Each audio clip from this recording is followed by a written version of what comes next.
Pessoal, bom dia. Alegria ver carinhos conhecidos nessa manhã. Vou falar de um tema que para a gente é muito importante.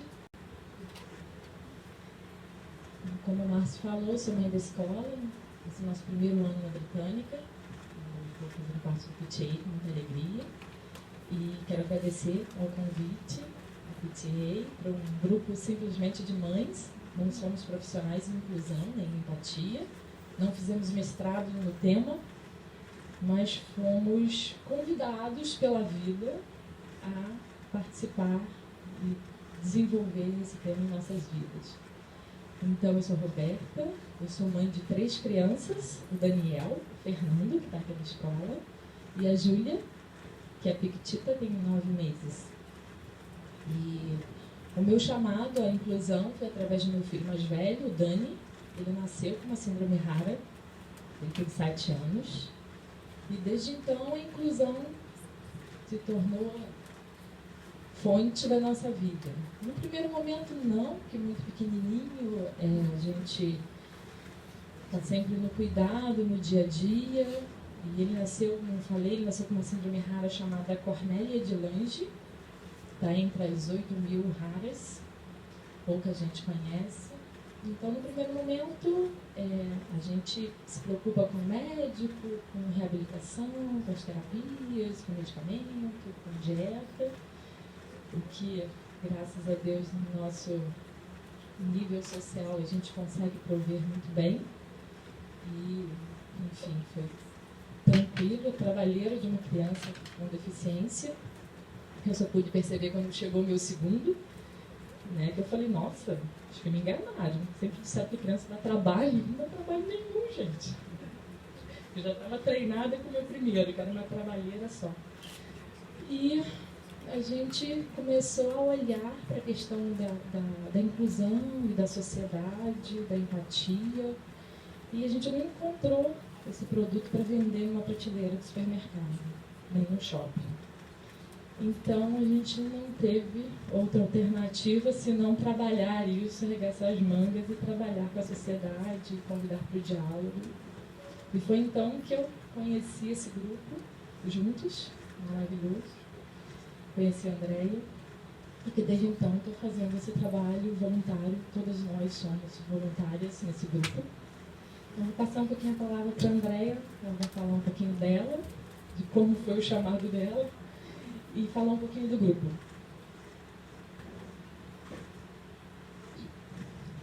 Oi, bom dia. Super obrigada, né, pelo convite, né. Para mim é uma honra sempre estar falando sobre esse tema. Quero sempre mais convites. A minha filha fez 20 anos ontem. A Rafa tem uma síndrome rara também, que se chama Angelman, né. Um nascimento a cada 15, 20 mil crianças. Então, no ano de 99, né, você ter uma criança com deficiência foi complexo, porque a gente não tinha essa rede toda que a gente tem hoje, né, essa troca toda que a gente tem hoje. A Rafa não fala, ela não conseguiu ser alfabetizada, ela não lê, não escreve, né, ela estuda numa escola especial. Eu tentei muito que ela continuasse numa escola regular, né? Não consegui. Então, assim, é o que a Roberta falou, é um aprendizado, né? Quem tem um filho com deficiência, realmente, a gente aprende muito, né? E eu lido com a deficiência, com a inclusão, tipo, 30 horas por dia, né? É a minha vida, né? Mesmo, né? Eu sou ativista. Eu fechei o diagnóstico da Rafa, ela tinha 4 anos, eu demorei muito, eu fui um dos melhores especialistas do Rio de Janeiro. Eu não consegui fechar o diagnóstico dela. Então, assim, até 4 anos eu achava que a minha filha não tinha deficiência nenhuma. E a gente não está preparado para ter um filho com deficiência. A gente espera aquele bebê Johnson, rosado, gorducho, né? E eu, professora de educação física, alimentação saudável, exercício. Não, a gente realmente não está esperando. Mas a gente recebe, e eu acho que o primeiro ensinamento que eu tive da Rafa é a aceitação. Porque quando a gente aceita aquilo que a gente recebe, eu acho que fica mais fácil, né? como veio o Juntos na minha vida. As pessoas falam, você criou o Juntos. Eu falo que eu não criei o Juntos. Quem criou foi a Rafa, porque eu acho que a Rafa que é a motivadora e a inspiradora principal, né, para isso ter acontecido. Né? Então, Juntos, vamos auxiliar. Então, Juntos, em 2016, eu tive a ideia de criar um grupo, né, de mães. Primeiro começamos com um grupo de mães, para a gente realmente trocar, né? Trocar dicas de tratamento, de fisioterapia, de médicos, né? Foi uma época da minha vida que a Rafa estava adolescente, né? Eu estava muito sozinha, né? Aquela coisa da solidão das mães realmente acontece. E a Rafa não tinha programa nenhum, eu não conseguia inserir, porque quando eles são crianças, fica tudo mais ou menos parecido. Mas depois que eles crescem, você não vê nenhuma balada, nenhuma atividade, nenhum nada assim social, né? E com esse grupo eu comecei a trocar com algumas mães e a gente começou a organizar festas, eventos, piqueniques, algumas coisas interessantes. Isso lá em 2016. Depois eu entrei em um outro grupo também, que é um grupo bem agitado. Então, resumindo, a vida social da Rafa, depois desses grupos, está realmente mais agitada que de todo mundo. Ela tem, né, evento para dar e vender sexta, sábado e domingo. Né? Você vê como a rede ajuda, né? Como essa troca aí é importante. E o grupo ele foi crescendo, a gente viu a necessidade de acrescentar os avós, porque os avós queriam entrar no grupo. Os pais, alguns pais vão embora, os irmãos ficam com essa responsabilidade, também quiseram entrar no grupo, e a gente sempre abrindo uma portinha. Hoje a gente tem quase 200 pessoas no grupo. E esse grupo, o bacana dele é que eu, sem querer, não tem bom dia, não tem boa tarde, não tem nada disso, que eu sou a administradora chata do grupo. Eu consegui reunir um número de mães sem conhecer muito potente, muito interessante. Então, assim, a Roberta, né, é uma delas, que a gente conseguiu, assim, um chama, o outro também chama, e a gente conseguiu formar essa rede de mães muito potente. E aí, uma mãe, no ano passado, passou por uma situação numa escola mega famosa aqui no Rio de Janeiro, que, não posso falar o nome, mas que pediram para o filho se retirar porque ele estava atrapalhando a turma. E o grupo, como é um grupo também de desabafo, né, porque a gente tem essa preocupação com o acolhimento das mães, né, tipo assim, receber essa mãe também que passa por situações difíceis. Quando essa mãe trocou com a gente isso, a gente falou, nossa, mas que absurdo, como isso aconteceu? O menino não estava com o diagnóstico fechado de autismo. E o que a gente ficou mais chateada é que as mães, algumas mães, começaram a fazer um abaixo-assinado, realmente que a criança estava atrapalhando, que não era bom para a escola e tal. E eu, nessa época, eu estava trabalhando no Jornal Globo, eu dei ideia para o Globo de uma coluna chamada Tô Dentro, né, que a gente falava um pouco sobre deficiência e inclusão. Então, toda segunda eu colocava a matéria, não sou jornalista, mas assim, as ideias aparecem e sempre aparecem sobre essa causa para mim. E essa coluna, né, do Tô Dentro, ela falava sobre inclusão e deficiência. E aí eu falei, não, vou colocar na coluna, vamos chamar o Globo, vamos nessa escola, vamos levar cartaz. A gente pensou em fazer alguma coisa, né, para realmente não deixar isso acontecer nunca mais, né? E aí uma mãe falou assim, cara, por que a gente não faz a frase, e se fosse seu filho? Cara, essa frase, ela caiu como uma luva, Carol, que deu a ideia. Então a gente colocou, hashtag se fosse seu filho. O que significa essa frase? Você coloca, né, você se coloca no lugar do outro. Né? E se fosse com meu filho? Né? Eu sou de uma época que eu acho que, graças a Deus, a Roberta não passou, mas eu passei muita discriminação com a Rafa. Não foi pouco, muito. Eu descia no play com a minha filha, todas as crianças fugiam da Rafa. Né? A Rafa baba, ela não consegue falar, ela tem uma hipotonia importante, né, em toda a musculatura, inclusive na face.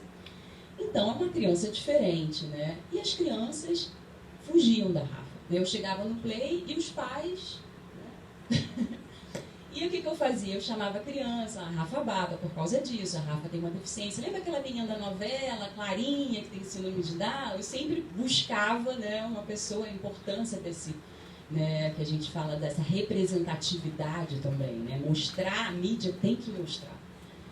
Então, eu passei muito por isso. Eu acho que melhorou muito nesses 20 anos, amém. Né? Mas eu passei por muita discriminação com a Rafa, mas eu nunca desisti, eu nunca ia deixar de levar a Rafa para programa nenhum. Né? A minha mãe até falava com seus 87, hoje ela falava, Andréia, mas você vai levar a Rafa? Eu falei, vou. A Rafa tem que conhecer o mundo. A sociedade tem que se acostumar com a Rafa, porque é uma via de mão dupla. Aprende a sociedade e aprende a Rafa, né? E muitas pessoas falam, mas você não acha que está aumentando o número de deficiência, né? Você acha que, né, parece que está crescendo. Gente, não está crescendo, não. Sempre existiu. É que antes a gente deixava em casa, um pouco escondido, fechava a porta, não via. E agora essas pessoas estão aí, né? Eu não posso deixar de dar oportunidade nenhuma para a Rafa. Né? Então, essa frase, se eu fosse seu filho, ela veio assim maravilhosamente. E a gente começou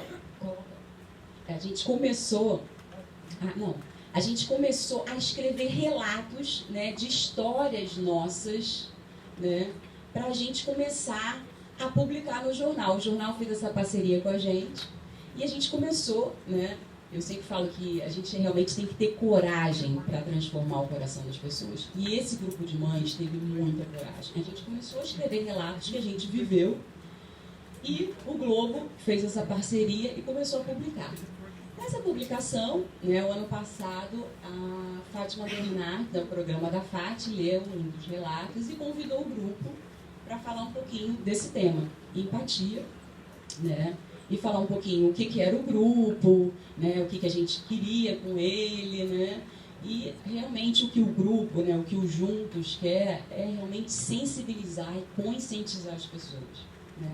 Eu esqueci de falar o que significa o Juntos. O Juntos é porque a gente não fala de uma deficiência só. Eu não falo só da síndrome de Angelman, eu não falo só sobre o autismo, eu falo de todas as síndromes. Né, porque a gente acha que está todo mundo junto realmente nessa causa, né? Querendo realmente mudar o mundo, querendo realmente transformar o coração das pessoas. Então isso foi um grande boom, eu acho que para o nosso grupo, a gente conseguiu, né, uma repercussão muito boa, dar uma visibilidade muito boa a esse tema. E a gente continua trabalhando muito, né? E agora eu vou passar, eu não sei quem já viu, quem conhece, mas essa foi a nossa primeira campanha, Se Fosse Seu Filho, que começou com esses relatos no jornal. E depois a gente teve uma brilhante ideia de pedir para artistas, né, lerem esses relatos. Os artistas interpretam essas histórias. E aí a gente teve um comentário, mas por que artista? Né? Porque se for eu lendo, a Roberta lendo, a gente não vai ter tanta visibilidade. E era importante a gente ter visibilidade. Então a gente fez os convites, já falar até que meu marido é da Globo, o nome é Falabella, o sobrenome dele, meu marido trabalha na Globo. Não, não trabalha na Globo, era tudo assim, pedindo, será que você pode? Você conhece alguém que conhece alguém que pode gravar pra gente? E assim a gente foi pedindo para os artistas e eles começaram a ficar muito felizes de participar, repostaram também os vídeos. Então eu vou passar 3 vídeos, o primeiro foi o Flávio Canto. Na verdade, a gente já tem mais de 20 vídeos, tá, no nosso Instagram. A gente já gravou mais de 20. A gente começou gravando uma vez por semana um vídeo. E agora a gente publica um por mês, na última sexta-feira do mês. E depois a gente vai ver a Lau. Lau Patrão é a nossa madrinha, né? Uma pessoa que ajudou muito na campanha, né, no início. Uma pessoa que também é mãe, né, de uma criança que não nasceu com deficiência, mas teve um AVC com 1 ano e meio, né? Virou uma criança com deficiência. E depois a gente vai mostrar o Lázaro, né, que eu acho que é um vídeo bem impactante. Foi o relato que a Fátima Bernardes leu no jornal, esse que o Lázaro vai falar. Vamos lá, pro primeiro? Um dia minha filha desceu para brincar no play e subiu em seguida chorando. Eu perguntei para ela o que tinha acontecido e ela chorando me respondeu que alguém embaixo tinha dito ao amiguinho dela para não brincar com ela porque ela tinha irmão doente. Meu filho não é doente, eu estou pensando em deficiência. E se fosse seu filho? Mais um.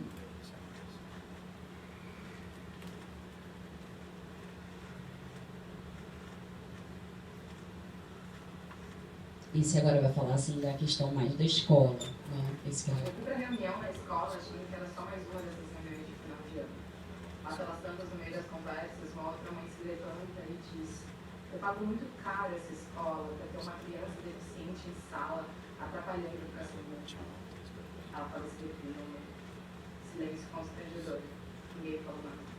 Uma outra mãe se levantou e começou a questionar sobre uma lancheira perdida e absolutamente mais ninguém tocou no assunto. Mas eu nunca mais consegui esquecer aquela frase. E se fosse o seu filho?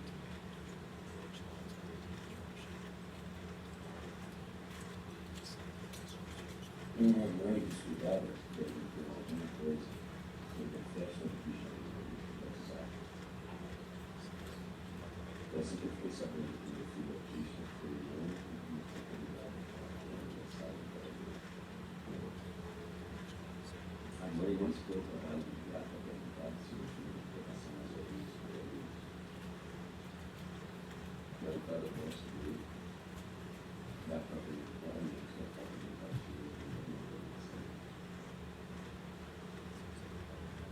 Da festa, e eu vi a mãe indo embora para ver as crianças na sala de espetáculo. E meu filho não saiu para a mãe. E chorei.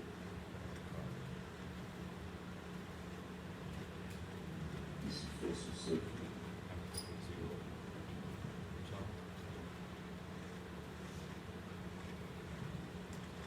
É difícil não se emocionar, né? Eu sempre choro um pouquinho em algum momento, né? E sempre agradeço assim, muito essa campanha, sabe? Essa campanha, ela vai tirar dor assim, de muitas mães, né? Mães do Brasil inteiro entrarem em contato com a gente. Eu passo por isso também na escola do meu filho. Eu também vivo isso. Porque essa voz da mãe, ela é igual no Brasil inteiro. Na verdade, no mundo inteiro. Né? Só que a gente acaba sofrendo isso. Eu, então, né, tenho um relato da Fernanda Rodrigues, que a Rafa, eu estava com ela na piscina do prédio e quando a gente chegou, tinha uma menina na piscina. E aí a Rafa entrou, eu estava tomando uma chuveirada e entrar, aí a avó da menina falou assim, sai, vai para outra piscina. Então, a gente passa por isso. É inacreditável, você acha que não, isso aí é fake, né? Isso aí é ficção, mas é vida real. Né? Então, a gente conseguir, com essa campanha, passar isso para outras pessoas, né? E o bacana dessa campanha é que a gente não teve só mãe atípica, a gente teve um número grande de mães típicas que quiseram trabalhar com a gente. Né? A gente, ano passado, fez um evento em Botafogo para mostrar a campanha. E a gente teve essa força das outras mães. Porque, gente, essa responsabilidade é de todo mundo. Né? E a criança, né, quando ela está brincando, ela está na piscina, a criança não tem preconceito. Nenhum. A criança se assusta, ela foge, ela não sabe lidar. Agora, o adulto, quando chega, sai daí e vai para outra, ou tipo, quando ele não convida, entendeu? Aí dói muito. Aí o coração não tem, assim, como mensurar essa dor, né? Então, eu, lógico, choro bem menos, já chorei muito mais, porque, né, a gente vai ficando mais forte, né? A Rafa fez 20, mas eu não quero que mãe nenhuma passe mais por isso, né? Então, se a escola não está preparada, se o professor não sabe lidar, o que a gente pode oferecer para isso realmente acontecer? Né? Eu, na minha graduação, acho que eu fiz no computador, mas nem existia na época. A gente não entendia nada de tecnologia, a gente não aprendeu. Mesma coisa sobre o meio ambiente, a gente, né, aprende cada... Por que a gente não vai aprender sobre inclusão, sobre empatia, sobre como lidar com as diferenças? Né? Isso é muito importante, mesmo que você não tenha, né, um filho com deficiência. A gente tem a Nabila no grupo, que o filho dela teve um AVC com 15 anos, o Vitor Cruz, que até fez a estampa da nossa camisa. Então, assim, tá aí, sabe? A gente tem que lidar com essas coisas e informar, conversar com os nossos filhos, sabe? Explicar, olha ali a Rafa, não foge dela, a Rafa é diferente. Mesmo que você não saiba os termos, né, técnicos, mas não foge, sabe? não sai de perto, né? Tenta sentir, né, com a dor do outro, se colocar no lugar do outro.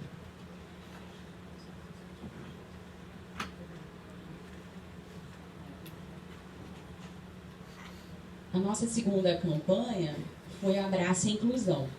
A gente começou essa campanha em abril, porque a gente achou e a gente começou a receber vários pedidos. Ah, mas a gente também tem história positiva. Ah, a gente vê uma professora que faz um trabalho excelente. Ah, tem uma mediadora no CAP que fez um livrinho falando da história do aluno que tem síndrome de Down. A gente tem histórias positivas, sim, né? Mas aquela campanha foi muito importante e impactante para o grupo.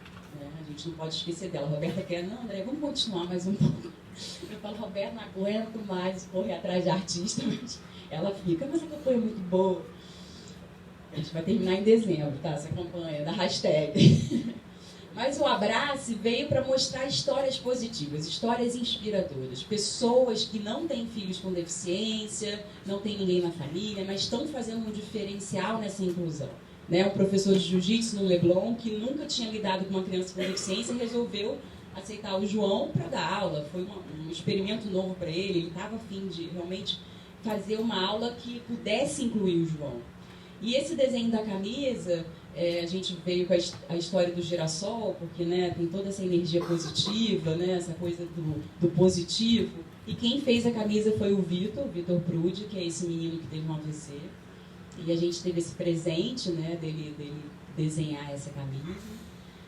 E é isso, são 2 campanhas que a gente tem trabalhado bastante. Como a Roberta falou, é um trabalho super voluntário. A nossa motivação realmente é o amor, é a vontade de transformar o mundo e as pessoas. A gente brinca que sozinho a gente vai muito rápido, mas em grupo a gente vai longe. E a gente quer isso, né, que isso alcance cada vez mais outras pessoas, né?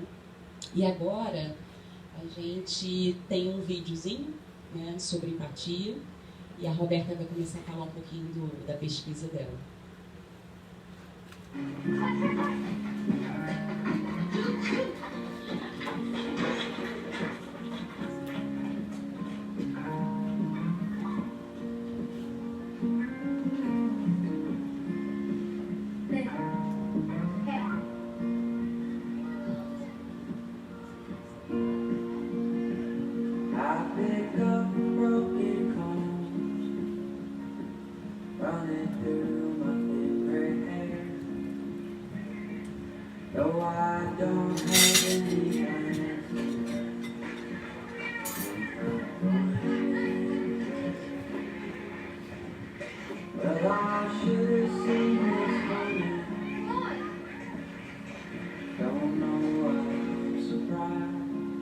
When the best of us steps up, our nation stands a little taller. We all play for Canada.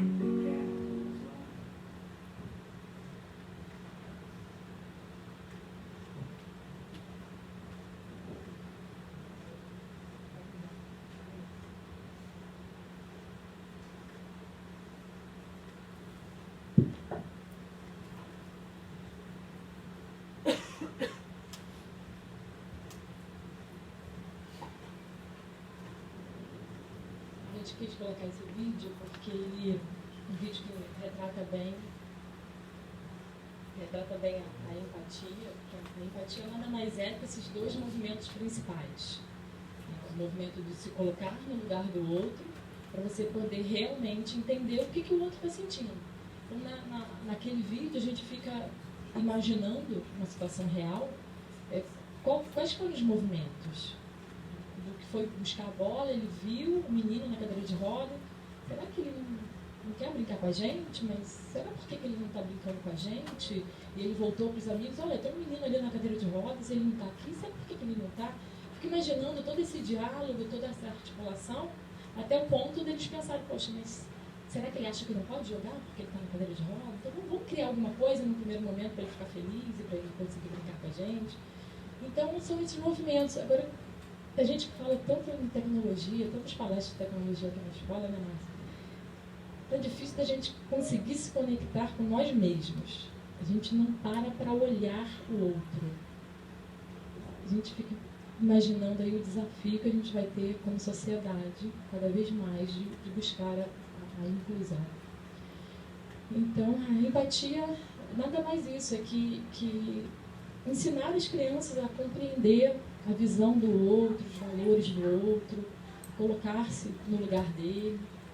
A gente tem a máxima de que não faça com os outros o que eu não gostaria de fazer com você, mas isso é tão básico, já está ficando um pouquinho para trás. Então, faça com o outro o que ele gostaria que fosse feito com ele. Como que ele gostaria de ser tratado? O que facilitaria a vida dele? Então, há uma abertura maior e um chamado maior ao diálogo. E isso é uma coisa que acontece naturalmente quando você consegue, você ensina desde pequena a criança a fazer esse movimento, isso promove naturalmente uma satisfação enorme nos relacionamentos, isso aumenta a habilidade para superar a diversidade, de lidar com diferenças e conflitos. Imagina a capacidade de comunicação e de interpretação da vida, do mundo que essa criança vai ter.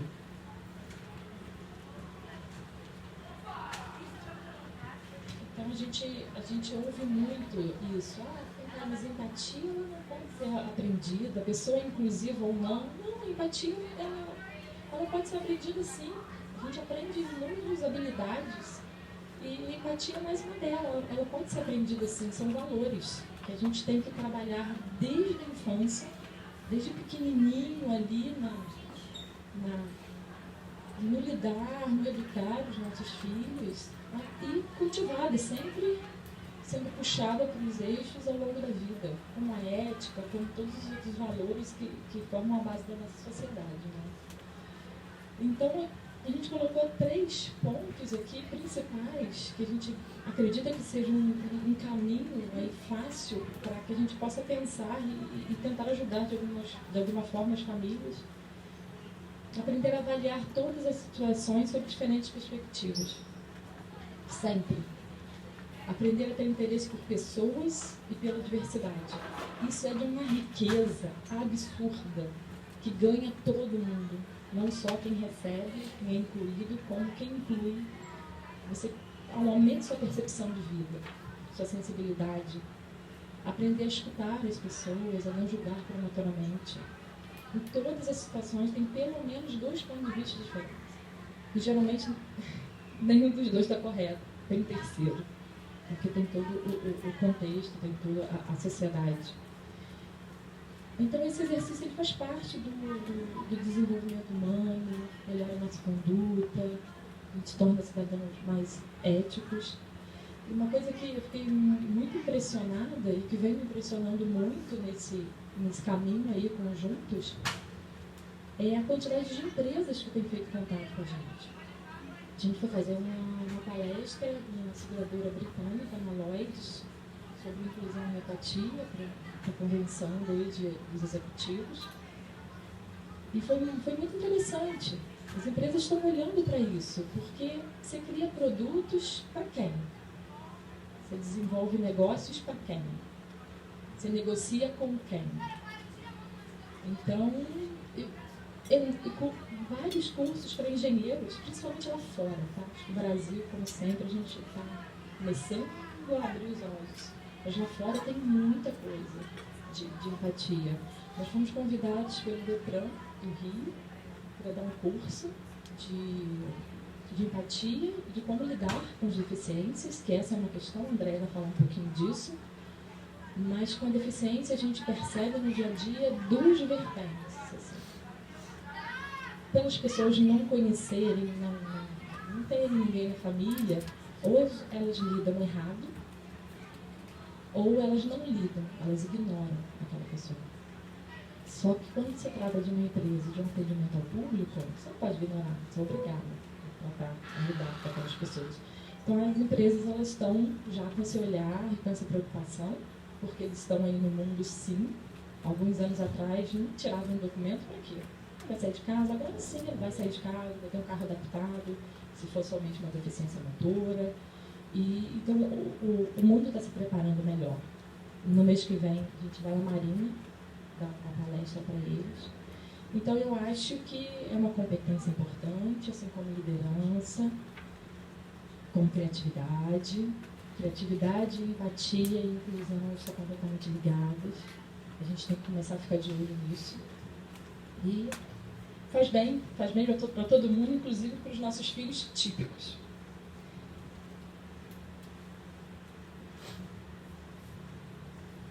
Então, agora a Andréa vai falar um pouquinho para vocês sobre deficiência. Sim, já chegou a sua hora.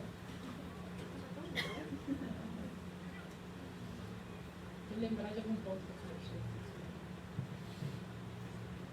eu Não, é muito importante falar aí. É o que a Roberta falou, a gente tem recebido, assim, vários convites, né? Não só... engraçado, eu falava muito em escola, as pessoas chamavam muito para a escola. Mas agora, assim, a quantidade de empresas, né, que têm feito convite tem crescido bastante. Eu vou mostrar um pouquinho, assim, da quantidade, né, de pessoas com deficiência no Brasil. É lógico que esse censo é de 2010, ano que vem a gente tem um censo, né, fresquinho. Aqui a gente não incluiu ainda as pessoas com TEA, né, com transtorno do espectro autista, então vai subir, né, bastante, porque o número é grande. Então, a gente olha que são 24% da população com algum tipo de deficiência, mais de 45 milhões de pessoas, então não é pouco, né? Uma minoria bem grande. Então, assim, só para a gente pensar um pouquinho, né, que esse número não é pequeno. E é o que a Roberta falou, essa coisa do lidar, né? Eu não sei, eu não conheço, eu não tenho ninguém na família, então isso não me pertence, né? Eu saio de cena, né? E eu acho que não é por aí, né? Se a gente não sabe lidar, se a gente não conhece, por que não perguntar? Por que não dar uma lida, entrar nos juntos e começar a aprender um pouquinho, né, sobre deficiência? Eu acho importante isso, muito importante. E não só para os atípicos, mas mães atípicas como típicas. E é isso, é uma mão dupla. Aprende quem tem deficiência, aprende quem não tem deficiência, né? A terminologia adequada é porque realmente foi mudando os termos, né? Então, a gente falava muito de deficiente, a pessoa é deficiente, na verdade, a pessoa não é deficiente, o local que não está acessível para ela, o local que é deficiente, né? E a pessoa é especial, na verdade, a Rafa é especialíssima, né? Mas a gente não pode usar, ele é especial, porque é uma característica, né? Então, a gente tem até um relato que eu estava no elevador, estava no shopping, e um senhor virou para mim e falou assim: eu tenho um sobrinho assim também, ele tem PC é paralisia cerebral, e a Rafa nem tem paralisia cerebral, mas esse foi o approach dele. E aí eu virei e falei: não, ela não é PC não, ela tem uma síndrome rara. É um problemão, né? Aí eu respirei, vamos lá, Rafa, isso a Rafa do meu lado. A Rafa tem uma deficiência intelectual, mas a Rafa entende tudo. Entramos no elevador, eu falei: ai meu Deus, o que eu falo? Aí eu, olha, eu não acho um problemão. Aí ele ficou um pouco assim, sem graça, ele são anjos. Ai meu Deus do céu. Aí eu, vou ter que responder de novo. Mas é isso, não são anjos, não são especiais, são pessoas, são seres humanos.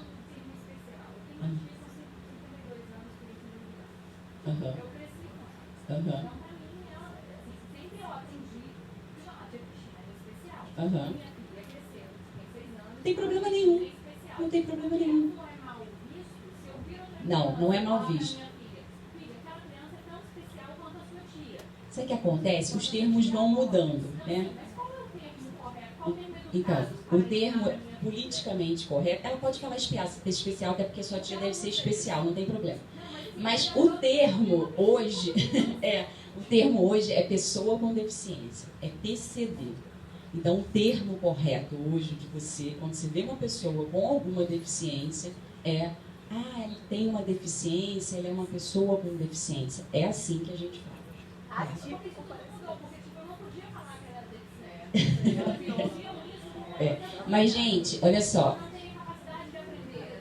Sabe o que eu acho? A gente tem que relaxar um pouco em relação a isso, né? Porque isso não é o mais importante, né? A gente só está aqui falando das terminologias porque é a terminologia atual. politicamente correto é esse. Mas se você fala, a gente vai abrir um horáriozinho depois no final, para falar sobre especial, eu acho que não tem problema nenhum. Mas o termo correto é pessoa com deficiência, tá? Então, assim, a gente não fala mais portador de necessidade especial. O Globo publicou uma matéria na semana passada, portador de necessidade especial.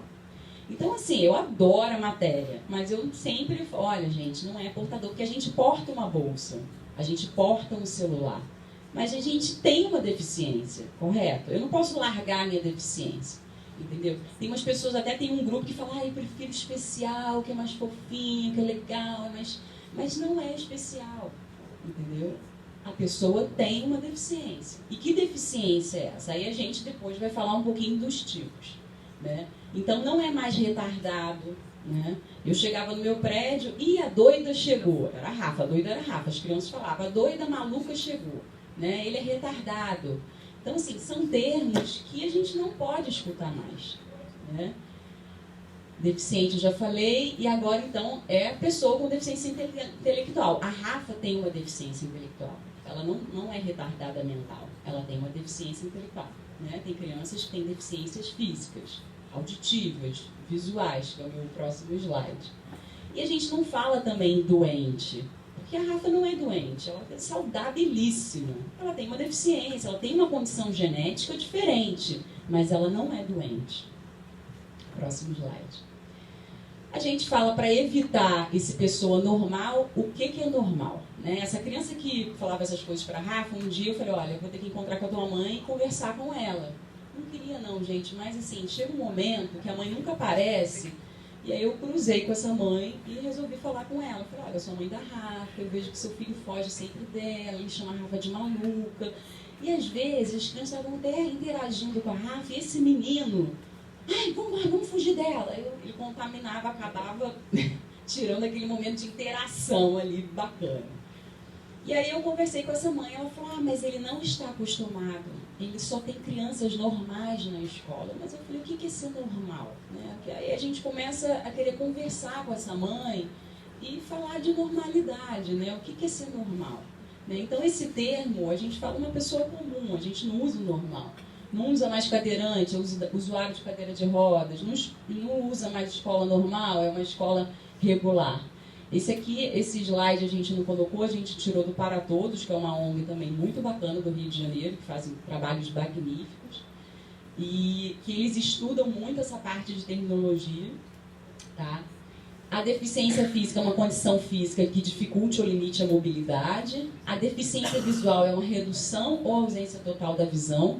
A gente vê até para cego ver, né? A gente vê muito isso nas redes. Até uma amiga que tem baixa visão, ela falou, André, o correto é botar para todos verem. Por quê? Porque a gente inclui o cego e a pessoa que tem baixa visão. Eu não sabia disso. Quem é cego usa bengala branca, quem tem baixa visão usa bengala verde. Também não sabia. São coisas que a gente não é profissional da inclusão, não, mas a gente aprendeu. E a gente tenta passar para vocês, porque também vocês também, né, vocês também estão aprendendo. Né? E eu acho bom aprender, porque a gente passa para as crianças, né, isso.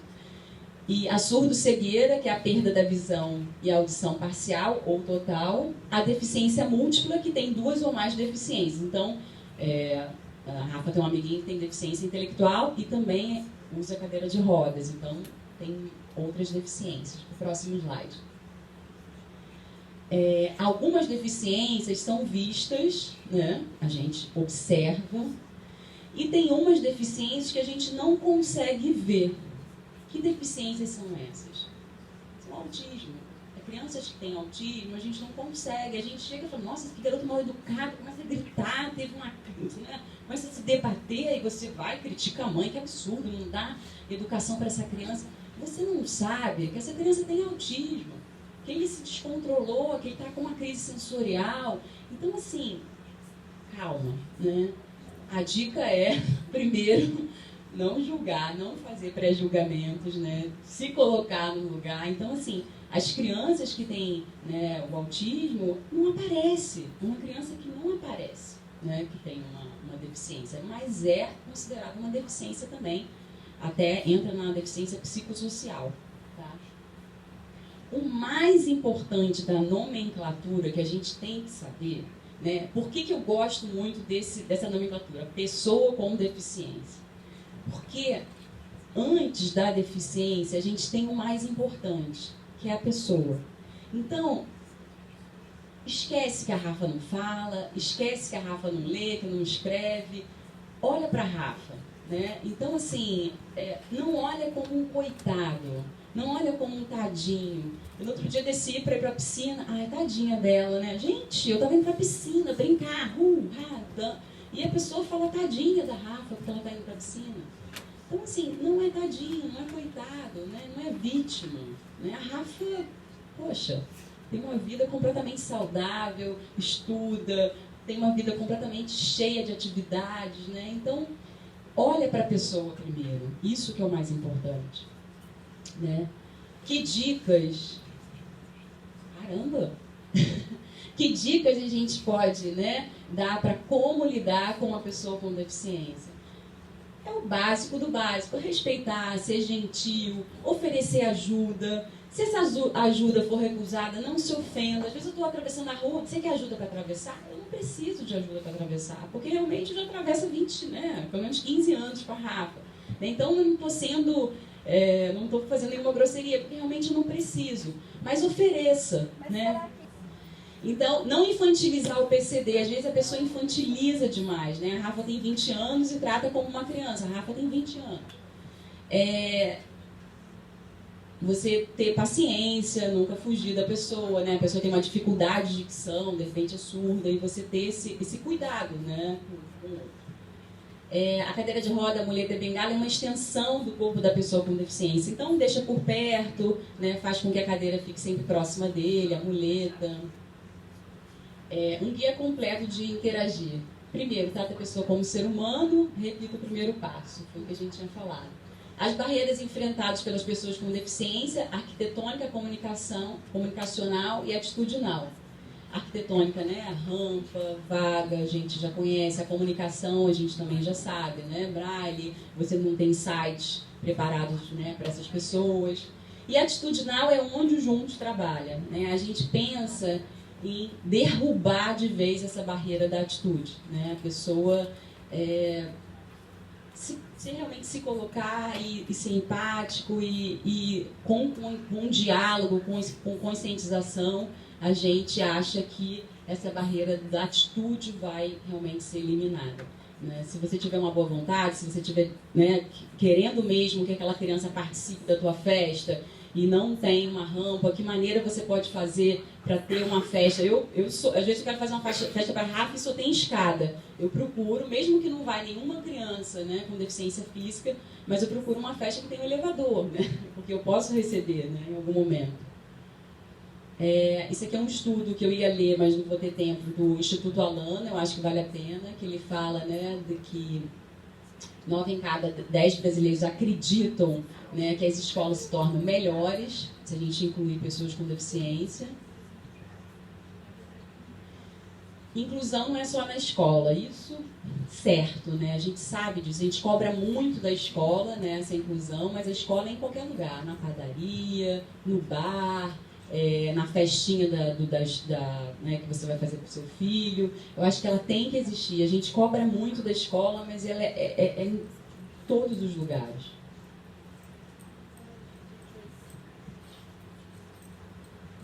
As dicas nossas de livros, que é um bom momento para vocês conversarem, para a gente conversar. Com o Fernando, que é uma criança típica, eu converso sempre com ele, porque o Dani é o irmão dele.